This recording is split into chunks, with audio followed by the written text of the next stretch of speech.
So welcome to today's PJ Party Edition. Yes, we are live. Yeah. So I'm so excited today because I've got one of my dearest friends, Lisa Andrews, here on the call with me, and we are both zooming in from home. Lisa was actually so kind, and she messaged me this morning, like, am I coming to the studio, to the Basic Bananas headquarters, or are we zooming in? And because Lisa lives in the city, and I thought it might be more efficient for both of us to zoom in, but it was very kind of you. And then I turn on Zoom tonight, and Lisa is wearing her pajama, digging out pajama clothes, so I quickly had to go and get a little bit of my face mask, which I don't really use very often. So does anyone actually wear these to bed? I don't, do you? No. I mean, yes, of course this is what I wear to bed. You look very good. I've got my leg warmers on. This is how, yeah, fantastic. I just love it. We're getting a whole bunch of comments here. You excited, super excited, loving the outfits. Cool. All right, we're going to get right into it. For you all on the session today, if you can please use the Q&A instead of the chat, that would be super awesome, because then I only need to look in one place, because otherwise I need to look in different places.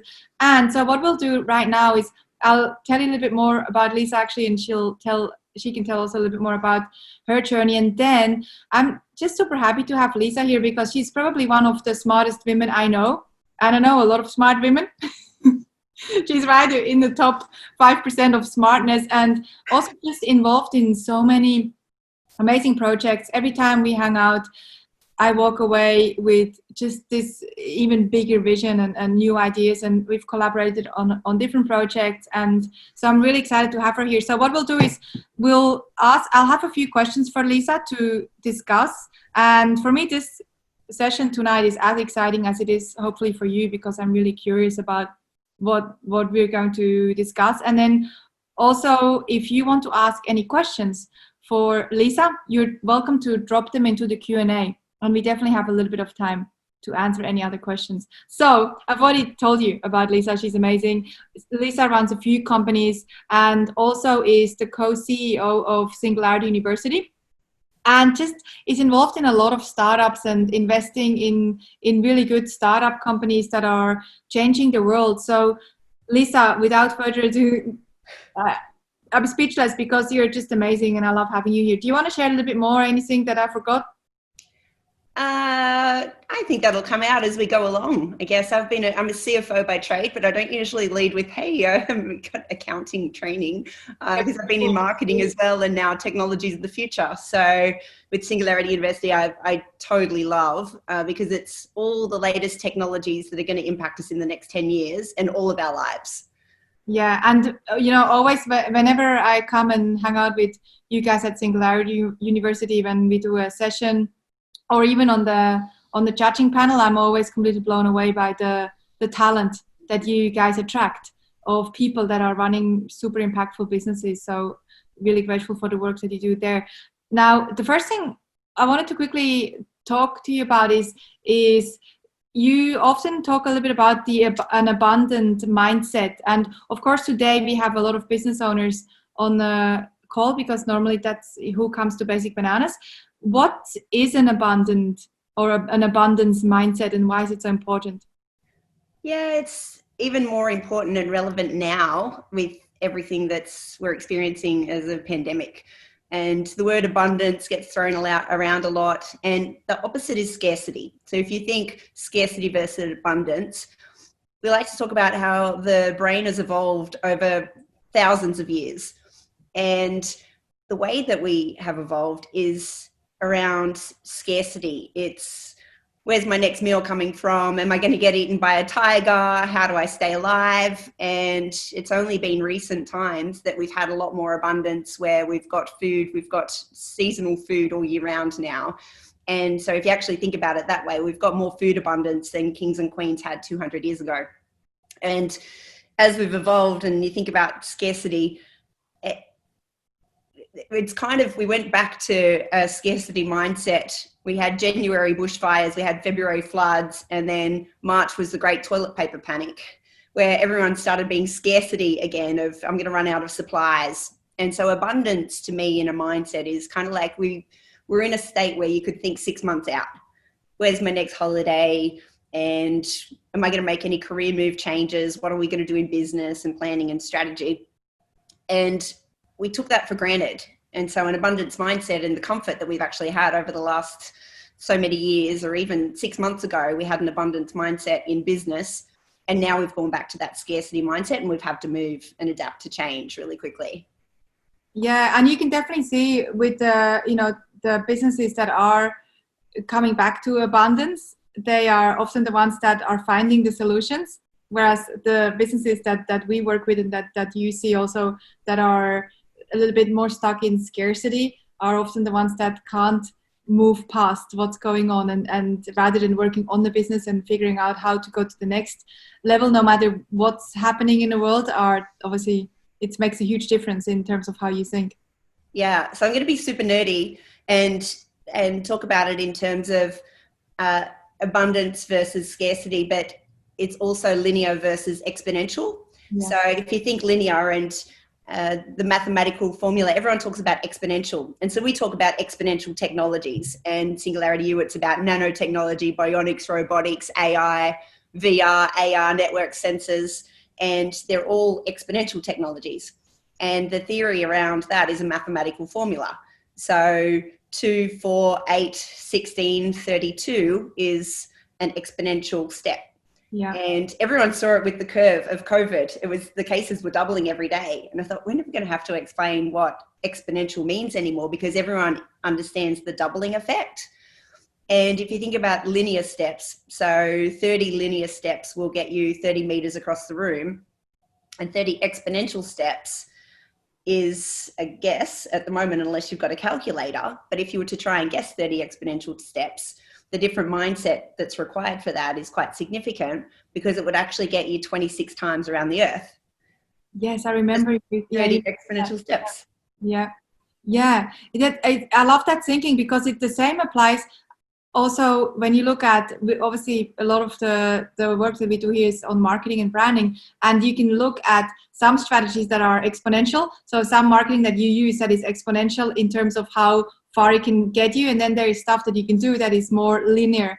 And I find that very interesting, actually, to see how this thinking, the abundant thinking, applies to not just technologies or the mindset, but also in how you grow your company, and really leveraging the stuff right now that is more exponential. Well, we did that when I shared on my Facebook as well as your Facebook. So you went Facebook Live, and then by me sharing it, it's 2 and then 4, and that actual impact of that is that's so true. All a mathematical formula. Yeah, and hopefully everyone who is here right now will also share it on their Facebook and Instagram, and then will be even more exponential in hopefully helping more people.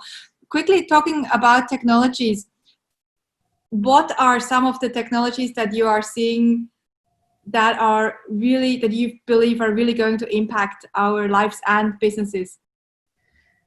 Definitely, and there are so many. So I thought I'd do a little show and tell as well, because a lot of people, when you talk about new technologies, you don't realize the technologies that we actually already have here today. And so and a lot of the technologies, we actually like to predict the technologies that are going to impact us all in the next 10 to 20 years. And so we use that by the mathematical formula of exponential. So anything that's based on computational capacity, so anything that's computer chip enabled, is going to be able to have an exponential doubling effect. And if you have a look at, it's Moore's law, so computational capacity doubles every 2 years and the price performance halves. And so what we're able to do is look at all these different technologies and computers. Even working from home at the moment, I was surprised how many people didn't have computers at home. But the impact of the doubling effect and the price performance halving means that a lot more people are going to have access to computers in the future. And so it's all around those kind of technologies. And so some of my favorites are networks and sensors, because there's less than 50% of the current global population on the internet. And so my little show and tell, so networks and sensors, I've got an Aura ring. I don't know if you've seen the Aura ring. Yeah. Most of my friends actually have one of these. I haven't gotten one. Yeah, I totally love it. So at the moment, I'm like tracking my sleep, and it's even like small shifts. So if I can, and throughout our conversation now, I'd like to start with now and then kind of go a couple of years ahead at a time to go what the world's going to look like in 10 years. Is that okay? Yeah, go for it. Can I do that? Yeah. What I think the world's going to look like. And so I'm measuring my sleep at the moment, and I'm measuring my heart rate, and it gives me a score on a little dashboard about my readiness for the day. And so I'm working from home, I'm living at home, I'm having a nice little isolation party here by myself. And so the only thing keeping me accountable at the moment is some of my little dashboards, because, you know, I'm a stats girl. So I'm like, I worked out, the app actually gave me the reading that my average bedtime's about 11 o'clock and my wake up time's 6 a.m. I'm like, yeah, that's great. 4 weeks ago, my average bedtime was 1 o'clock in the morning and my wake up was 7:30. And I was like, that's probably not so good. So my little app's keeping me accountable. That when I talk about networks and sensors, that's actually 250 sensors and capturing 250 measurements per minute, and my Apple Watch is 15, and so it's 10 times more powerful than the Apple Watch. But it's kind of those it's the accountability to make me be a little bit better and show up and not have a readiness score for the day of 60 because it tells me today's not going to be a day that you're going to achieve anything, versus today I'm actually 92. I'm excellent today. Quickly on that point, and then I'd love to hear more show and tell. On that point, I have this discussion all the time with people that have the ring, and you know, I think one reason that I haven't gotten one yet is because I kind of don't want the ring to tell me how little I'm sleeping, or you know, because I feel like if I wake up and I see, okay, I didn't sleep enough, then I'm going to think that, okay, the ring is telling me I'm not going to perform very highly. But it's almost like just ignoring it. You know, it's like, no, it's okay. I'm fine. And then I'll perform really well. So do you feel like it's impacting you when the ring tells you, hey, you haven't slept enough? Then you suddenly have this mindset where you go, I'm not going to perform. Or you think it's, because that's why I haven't gotten it, because I already know what the ring is going to tell me. Don't sleep enough. Well, then, I don't know. Wouldn't you be like, haha, I did anyway? No, I can't, and I'm going. Fine. I just tell my mind it's fine. I slept enough, but the ring would tell me something else, obviously. Yeah, and so this is a perfect segue into my favorite thing in the whole world, and that is a future of perfect knowledge. And so, if you think about it, with all of the data and the networks and sensors that we're going to see in the next 10 years, so we've currently got 50 billion devices on the planet and 1 trillion sensors. And in the next 10 years, we're going to have 500 billion devices and 100 trillion sensors. And so a future of perfect knowledge. And the ability to know anything, anywhere, anytime. And if you think about that, at the moment, we've got this ability and this doubling effect where we're sharing things on Facebook and whatnot. And we've actually had this linear mindset that technology has been starting to happen faster and faster, and we can know more things. And just because we can doesn't mean that we want to sometimes. Yeah. But in the next 10 years, like, imagine all of those networks and sensors and the data that we're going to capture on everything. And so currently at the moment, that's why I thought I'd have a little show and tell, because I've got the Oura Ring.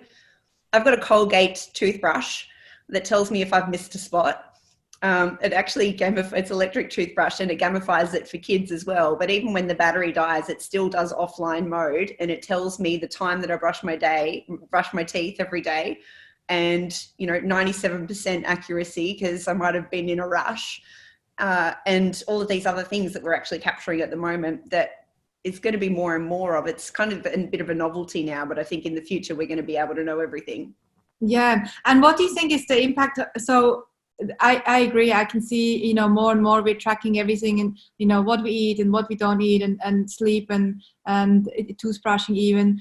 What do you think is the impact of all of that? Or what do people that are joining us here today, who are mostly business owners, what do they need to know about that? What's the impact of all of that on the businesses for the future? Perfect question. And this is where my CFO training comes in. And this is why I'm a little obsessed with it, because as a CFO in a business, you're always looking at strategy and your business model, and where's your revenue coming from and how are you going to grow. And any type of CFO consulting that I do, I always start with, where are you at now? Where do you want to be? And then it's just a gap analysis or a massive action plan. And so when I first went to Singularity University, I walked in and there was a sign that said, how will you positively impact 1 billion people in the next 10 years? And I was kind of like, and that's why I always start with mindset, because sometimes we don't realize the mindset that's required to be able to do these things. And because I relay that to business, and I went, wow, like I think Tony Robbins says, all business is limited by the psychology and the skill of the owner. Yeah. Because any person at the moment, there's so many tools and resources available that anyone can impact 1 billion people. Anyone can have the biggest impact on the world with the right strategy.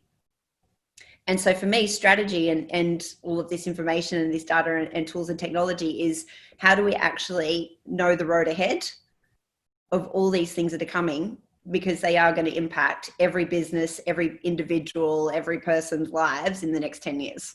Yeah. And only because the pace of change is so quick. Yeah, exactly. And I mean, there's technology that already businesses are totally embracing. Even, a lot of the automation, sometimes we don't even know that we're already using bots. For a lot of people on the session today, you're already using bots by using some of the Facebook advertising platforms, for example, or the ManyChat platforms where you already use bots. And so I guess it's just about not being scared of that stuff, right? It's about just staying on top of it. And that's why we're talking today about this topic, because it is so important. What sort of resources do you recommend people that are super geeky on these things, like obviously we are? What do you tell people? Where should they read? Obviously the Singularity University stuff is quite amazing. Is there anything else? Yeah, Peter Diamandis's book, The Future is Faster Than You Think, is really good. Mm-hmm. And I think that there'll be a few resources I'll recommend as we go. If you think about it, and what I really like to do is completely blow people's minds and then put it into action. So if we can kind of zoom out and go, here's some of the crazy things and crazy ideas, and then go into action planning. If you take yourself out of the near and now and get into an abundance mindset to dream, and if you start thinking 10, 20-year goals, it's a completely different frame of mind that you need to be in. If you go back 20 years, we didn't have social media. And then now we're using social media. It exists. We know it exists. And then if you go in the future 20 years, we're going to have this future of perfect knowledge.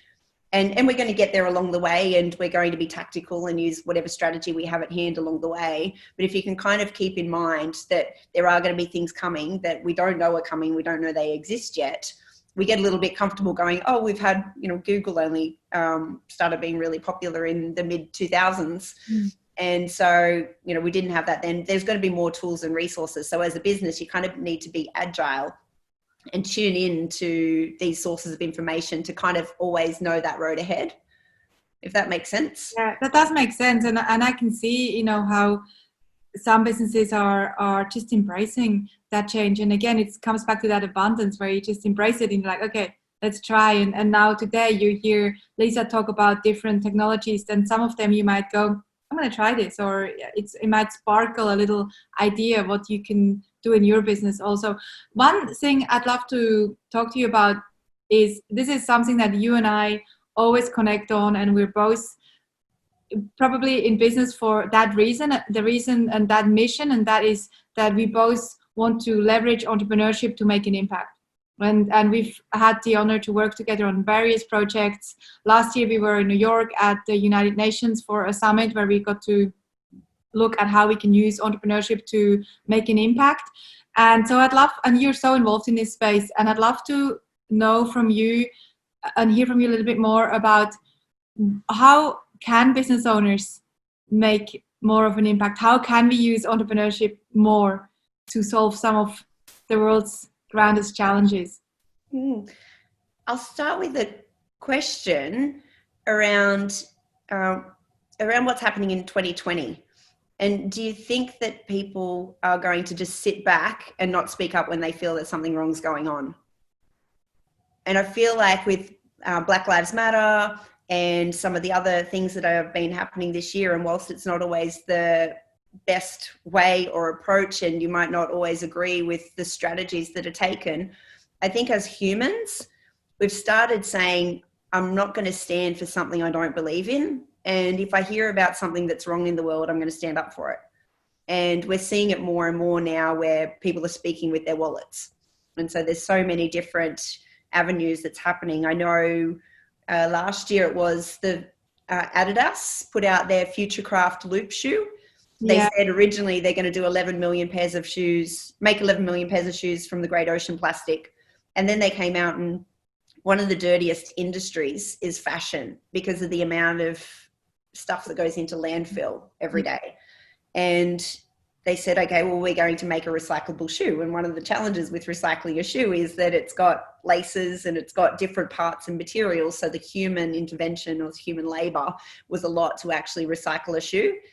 And so they are now doing it. It's all one material. They're able to make a shoe, and then they can break it. They 3D print it in this material, and then you can send that shoe back and break it down, and they 3D print it into another shoe.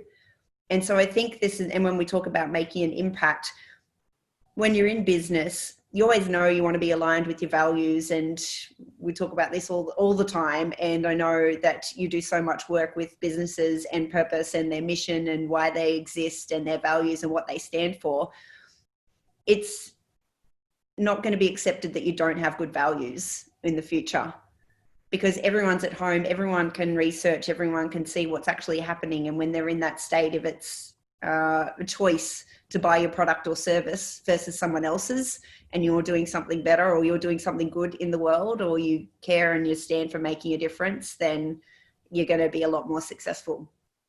Yeah, I love that. And it's almost, like you say, it's almost expected now of businesses to be good. And it's so interesting. I just had this conversation on the weekend in the snow. We were talking actually about a fashion label. I forgot the name of it. And then one of the women that I was with, she said, I don't ever buy from this label. And I said, why? And she said, because they wouldn't make available their supply chain. So they wouldn't publicize where the stuff comes from, because obviously they don't feel comfortable to share the supply chain and where it's coming from, and you know, if people are getting paid enough to produce this label. So she said, I don't want to ever buy from a brand that is not sharing openly where and how these things are being made. So this is very interesting that you share this. It's one of the huge mega trends for this year is trust and transparency. And usually I get really geeky and I start singing because I'm a really bad singer and it's bad, but this is my one basic principle for anything I buy now. This is really bad. Where did it come from? Where did it go? Where did it come from? Cotton Eye Joe. Yeah, I did that. I just did that. On camera, it's recorded. It's going to go onto YouTube, and it's also live on Facebook. And I love you so much for doing that. You're welcome. I actually should learn how to sing that properly. I should have some singing lessons around that song, because that line, yeah. Yep. Where did it come from and where did it go? Yeah. I'm not sure. If you look around, take a breath, look around your house and your room. Yeah. Do you know? Yeah. And I don't, which is sad, right? And we should ask that question as a consumer. And so for businesses on the call right now, if you can, and obviously, hopefully you do have a clean supply chain and you are ethical in everything you do. So it's also important to share that knowledge. And you know what? It's very hard to at the moment. There would be very, very few businesses that could do it at the moment. And there was I watched a documentary just recently, and it was about carpet tiles. Mm-hmm. I don't know if there was a huge trend in the 90s for carpet tiles. I don't know. Yeah, it's really big in America, and they made tons of carpet tiles. Yeah. And one of their selling points was that you could put it in a compost for 2 years and it wouldn't change shape. Oh, okay, yeah, that's not very good. Yeah, but they thought that was a great selling point. And they were actually one of the first companies to go corporate social responsibility and start making a difference in the world. And this was in the 80s. And they had a plan that by 2020 that they'd be carbon zero. I think they just wanted to have a neutral impact. So anything that they made, that then they were neutral. And that was a 40-year plan. And so when we're having these conversations, and that's why I share with everyone, it's absolutely not possible just to straight away in business do it. And I understand that. And I understand the costs involved. But starting to think that way, because in the next 5 years we will be able to know, or there will be businesses or there'll be people that are able to shift and pivot quickly that will make the most of that, and they'll have that as part of their message. Yeah, so the people on the session today listening or listening to this later on, it's so important to obviously to first of all make sure that the supply chain is clean, and then also share that on your marketing pieces. What else can a business do? I get this question all the time, because we obviously love helping businesses be more impactful. And the question often is, I want to be good. I run a small business, and maybe I'm a solo entrepreneur. I have a small company and I want to be good, but where should I start? What's one thing I can do? What do you tell people? I love the impact formula that actually there's two things. I'm going to start with, you should never should on yourself. My business coach told me that one time, because shoulding's not, you should should on yourself. Yeah, because you should do a lot of stuff. But you don't sometimes, and that's okay, because it's your habits and it's the small things that you do every day that make a difference. Yeah. And so impact for me is, how do you impact yourself and your immediate family? And then how do you impact your local community? Actually, no, sorry, I missed a step. Yourself and your immediate family, your extended friends and family, your local community, your country, and the world. Yeah. And local community, or community now, means lots of different things, because it's easier to have a digital community now. But when we're banning the word but. No, I like that. Yeah, because but sort of a negator of the thing that you said before. I don't know how to pronounce it, but it sort of negates. Negate, is that the word? Yeah. Yeah, the thing that you said before. Yeah. So end. Yeah. And it's putting it into your strategy as well. So like this company they had a 40-year plan to go to carbon neutral. And that's okay, because it was a massive company and they were doing a massive amounts of things. So even talking about that, you want to understand and you want to know where it comes from, and you're starting a new product line, or start small and transition. And I think that's why, like, the technologies and the stuff that's coming in the next 5 to 10 years is just be aware that there are going to be a lot more companies that are putting it as part of their branding and their messaging, and it's profit with purpose.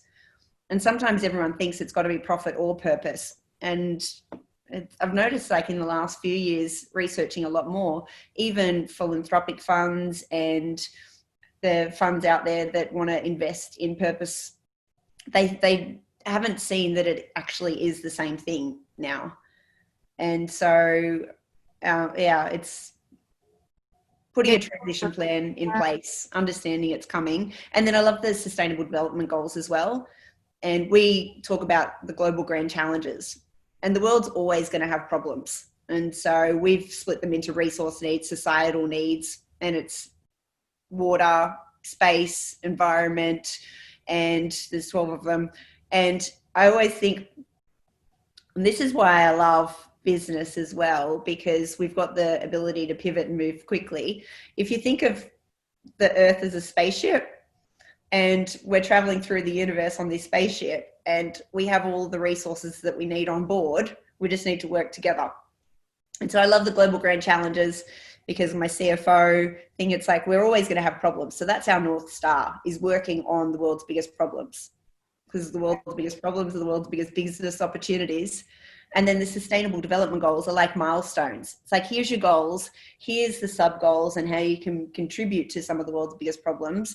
And then that is aligning so that we can get everyone on the planet working towards the same thing of what we all agree is important for society in the next 10 years. Yeah, I love that. And I always go back to the United Nations Sustainable Development Goals that you mentioned. So anyone listening right now, you can just Google United Nations SDG or Sustainable Development Goals. And, sometimes I know that you feel the same way, because we had this moment on Necker Island where you burst into tears at lunch, because there was just, something I think was something about, sustainable fishing or something. And I know I feel the same way when the bushfires hit, for example, and I was driving down the road and I just saw the smoke in the distance, and I just burst into tears, because I felt like, what am I, how can I contribute and I feel overwhelmed, and I know that you feel this way sometimes. Sometimes I feel this sense of overwhelm because there are so many different world challenges that I would love to solve, and I can't solve them all. So what I often recommend too is to just pick one area that you're really passionate about for as a business owner, and go to this website, the Sustainable Development Goals, and you can see the different areas. There are 17 or 18 goals. 17. 17 goals. You're saying 18 because EO created the 18th, which was EO number 18. Yeah, okay. So well, we were going to collaborate to but 17 is partnerships for the goals. Yeah, so you can go there for inspiration and just embrace one of the goals and go. For us here, we do a lot of ocean conservation, ocean sustainability, because that's what I'm also really passionate about. But there are so many, obviously, there's so many challenges that, I would love to solve them all, and I know you would love to. I think entrepreneurship is one of the best tools to go about solving challenges. Yeah, and I did. I had a little meltdown. I had to leave the lunch table and go and sit. It just impacted me so much. And I actually did a little video to myself crying to go, this is what I just learned. And I'm feeling totally overwhelmed because there are a lot of problems in the world and it is overwhelming. And I don't think, and this comes back to the future of perfect knowledge. There's a lot of suffering in the world, and people talk about world hunger, but I've never seen a hungry person. Never. Really?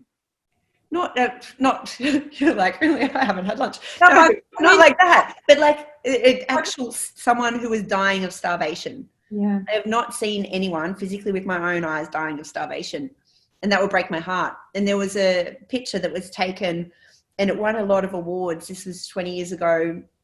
David Roberts talks about it, and the photographer took a picture and there was a little boy dying of starvation. There was this big hawk or eagle that was just waiting until he died. It was awful. And this picture won all these awards. And then someone asked the photographer, what happened to the little boy? And he said, I didn't know. I don't know. He walked away. And he got so much negative press. He actually committed suicide. It was awful. But it's kind of like we haven't actually experienced it. It's like you see someone hungry and we waste over 30% of the world's food produced. This is bring me to tears. I didn't think we were going to go this deep, but this is really important. This emotional, it's so important. And I agree on the food wastage. We just don't even think about it sometimes. And it's actually one of my pet peeves is when I see people waste food without thinking, because that's why they need to hear these messages too, because I just feel like we're so entitled sometimes. But that's a whole different other topic, but it definitely this really impacts me. And really, I'm sorry, I didn't mean to make you cry, but I think that's the part of we all want to make a difference, and most people in the world, if you ask them, do they want to make a difference, they say yes. And it's typically because they want to end suffering in the world today, make people happier for the population alive today, or make the world better and the environment so that it continues on in the world. Yeah. And I talk about all these different technologies, and I love and I geek out on technology, but it's actually enhancing the human experience. And if you think in 20 years' time, we'll probably look back and think about how primitive we were in 2020 and the things that we did and the things that we didn't know about. But imagine the data and the networks and the sensors. And so one of my favorites is planet.com.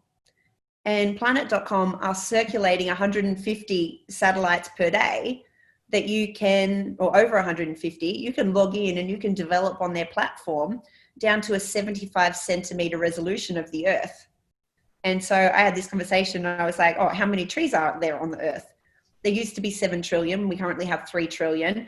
And now the global estimate was only updated from 2015 from 400 and something billion, which is, trillions in rounding error, because we didn't know how many trees we had on the planet.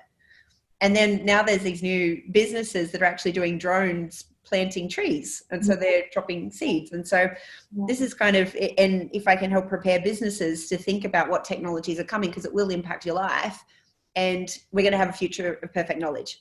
And there's suffering, there's people that aren't happy, and there's a world that needs it. And so if you can align your business with solving one of those problems or one of the world's problems, then you don't have to create a new reason or products and services all the time, because you've got that 10-year goal of this is what I want to solve, or this is what I want to align with the SDGs. Yeah, exactly. And this leads me to the last question, and then I'll take some of the attendees' questions. We have already one here, two comments, and before I ask the question, just quickly, that is the good news about these technologies, that you can now exponentially, as you defined in the beginning, solve problems. It's not a linear problem solving anymore. Like this example you just shared now is an exponential way of solving a big challenge, which is exciting, right? So I'd love to ask you one last question before I have some questions here from the team, from the attendees, and that is, if because you are a little bit of a, if you're exposed to a lot of this stuff. So if you had a crystal ball, which you do kind of, what are you seeing in terms of, let's say in 20 years from now, the future of, let's say, shopping and food, entertainment, education, any of the sectors that you want to talk about, healthcare even? What's the future? Yes, great. That's a lot of in one question. That's a really big. So my crystal ball. Wow. So people are going to be a lot more conscious, and we're all in the business of enhancing the human experience. And so anything we do is human-centered. And I think shopping, as we've spoken about, people are going to be conscious about where did it come from, where did it go? I won't sing to you again. Yes. And the same with a lot of other industries. So I've got an Orcam, and this is my little future of perfect knowledge. This is a little camera that you can wear that actually tells me who I've been around. So it'll recommend Daniel's business, right? The Orcam, me. So one of our friends invested in this business, and it was originally made for blind people, and it was sat on the side of your glasses, and it detected it read the menu to blind people. And now it just buzzes me on my iWatch and my phone and tells me when you're 20 meters away from me who's approaching. It's visual recognition and connects to social media. And I find that really interesting, only for a couple of things when we talk about this future. In the next 5-10 years, in my crystal ball, you never have to remember anyone's name again. It's like Google Maps. You never have to read a map again, because you've got this augmented, where our humans are augmented with that technology. And so that kind of thing is going to exist. And then healthcare, hopefully, is healthcare, not sick care. Mm-hmm. And if you think about the challenges that we have in healthcare at the moment, where our great Aussie attitude of she'll be right, you don't feel really well, or you've got a bump or a lump, oh, she'll be right, it'll work itself out. And people don't go to the doctors, and they don't actually, until something's really wrong, they go to sick care. And so I love this kind of thing, and I love the Aura Ring and things like that, because they're starting to give us this perfect knowledge of our body. And so, potentially in 5-10 years, it'll tell us what we should be eating, our nutrients, that you should have some more green leafy vegetables or bananas, or it might actually say, hey, it's winter and seasonal fruits, oranges are really good for you in winter, and recommend that you have vitamin C. But the data that we'll have, and the sensors that we'll have, be able to help augment us to be our best selves. And I think that's the key thing that I have with all this technology is, how does it help me show up as my best self every day? And then how does it help me help the people around me show up as their best selves? And that's where we can all have the biggest difference. And another story that I love in Australia in particular is that we are very good at universal basic income and universal basic needs of meeting the population's base needs. So we've got Medicare, we've got a free healthcare system, we've got income support for those who don't have a job, and the debate's out there if it's enough or not. But when COVID hit, our military were packing groceries. That's pretty special. Yeah. And so any of these businesses, and when we talk about going back to essential services, businesses will always have an opportunity where you're meeting people's base needs. And then you'll also have the opportunity, as you move up Maslow's hierarchy of needs as well, to be discretionary spending, but it's all going to be still human. Yeah, and it's very, I found this very interesting. No, I'm totally for UBI, and I found with the job keepers now, that's sort of what we've been doing a little bit in this COVID world, is in fact we're actually testing this model, and yeah, I guess we'll see in a few months. And the test is, how much is enough that you can afford to live, and not too much that you still want to work. Yeah. Or, is there enough purposeful things out there that even, when you've got spare time, people need purpose and they want purpose. So what can they contribute to, even during times of COVID? How can you actually go and volunteer and contribute and do something that gives you purpose and meaning in life? Because if you don't have that, then it's spiral dynamics can get a little bit too much in the negative spiral. Yeah, so it's actually also, this is another conversation, but it will also be interesting to see how people are, if we do universal basic income, how people are motivated to find still a purpose, to have that knowledge that will actually help them stay healthy mentally also. Yeah, it's interesting, and I'll relay it back to business there. Universal basic income from a macro level where everyone gets paid no matter what they need to achieve or do. And it's the same in business as well. How do you not get complacent and inefficient, where you need to actually you need to have revenue goals in a business, and how does each individual employee contribute to those revenue goals? And no matter what their role is, even if it's marketing, then they're still contributing to new sales and the funnel of a business. And so how do we actually have really good money psychology and tie in profit with purpose and actually reframe the entire purpose and mission and culture? Because the more money that you make is actually the bigger difference you can have. Yeah. So just there's couple of little shifts in psychology there. Yeah, I love that. And we could talk about this forever, and we will talk about this forever when we catch up. I do have a question here and one comment here. Sue, hey Sue, it's so good to have you here. Sue is one of our members in the Clever Bunch, and Sue is saying, this is really cool. Coming from a maritime industry where there's a mindset to challenge the skipper, captain, we need to take that further as business owners to challenge all aspects of business, from compliance, government action, supply chain, and marketing. Yeah. Absolutely. And then the question here that I have, which is a really good question from Julia. And the question is, I love all your insights, so inspiring. What is your view on B Corp certification? It's a great idea. And you can share what the B Corp is in case some of our listeners don't know what it is. And then, yeah, I would love to hear your thoughts actually on that, because we've been looking into that too. Yeah, I probably won't do it too much justice saying what it is, but it's actually a certification that you meet a set of criteria in impact, so that your policies, your procedures, your business actually complies to be certified as an impact. Is it impact business? As as certified that you're doing the right thing.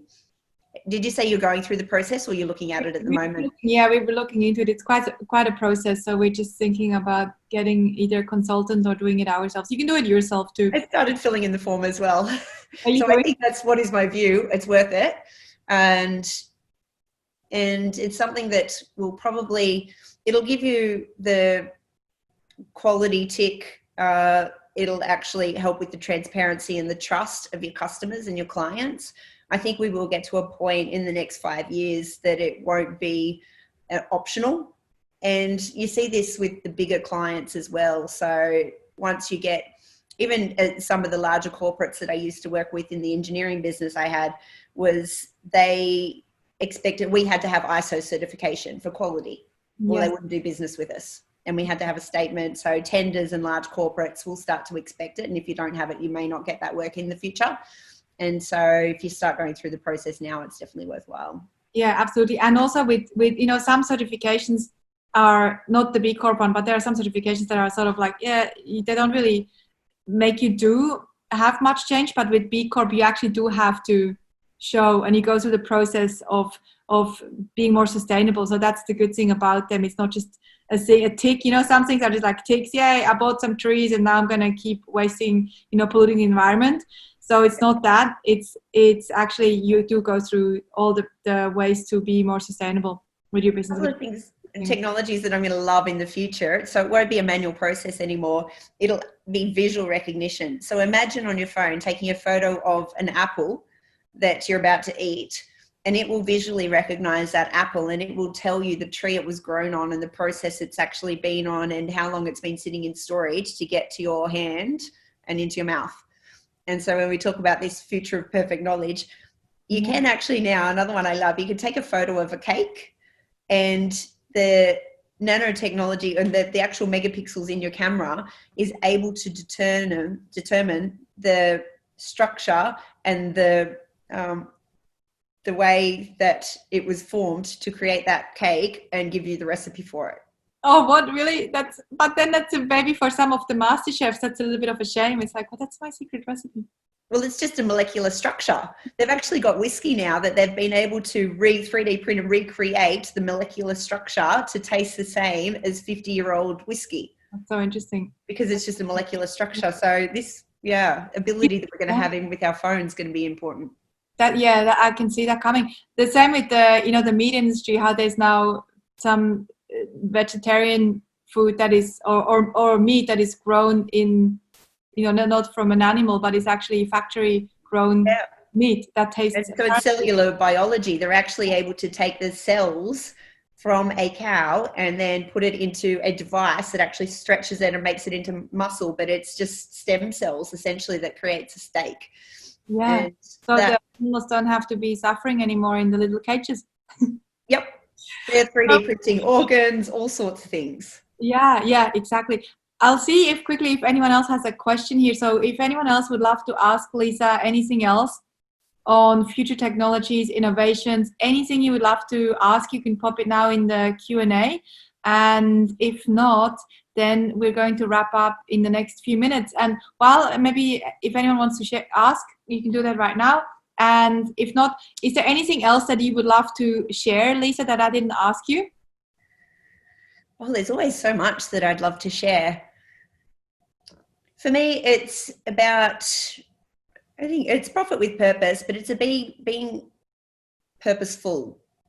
So strategic. One of the things I noticed quite significantly about business here in Australia versus Silicon Valley, so I lived in Silicon Valley for a lot of last year, was they actually design business models and they talk more about the business model instead of the business plan. And I love the formula in business. Like, there's only one formula you need in business, and that's revenue less expenses equals profit. And you can only increase your revenue, decrease your costs, and count your profit. And so creating products and services that are going to make more money, make a bigger difference is huge for me. So creating products and services that you actually stand by, you're proud of, and you live by, and putting that into a business model that's going to impact as many people as you can is definitely the way forward. I love that. That's such a good note to finish on. I love that perspective and that reframe on focusing on business model versus a business plan, because you can then always change the way that you go about achieving your big North Star, as we talked about earlier. And also the other thing I love that you just now mentioned is just be purposeful. Run a business that is purposeful. I love that.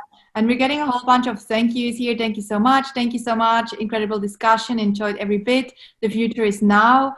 Yes, John, it says, how far should I say take the process of alternate manufacturing of vinyl?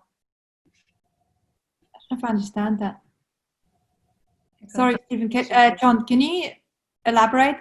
How far should I say take the process of alternate manufacture of vinyl?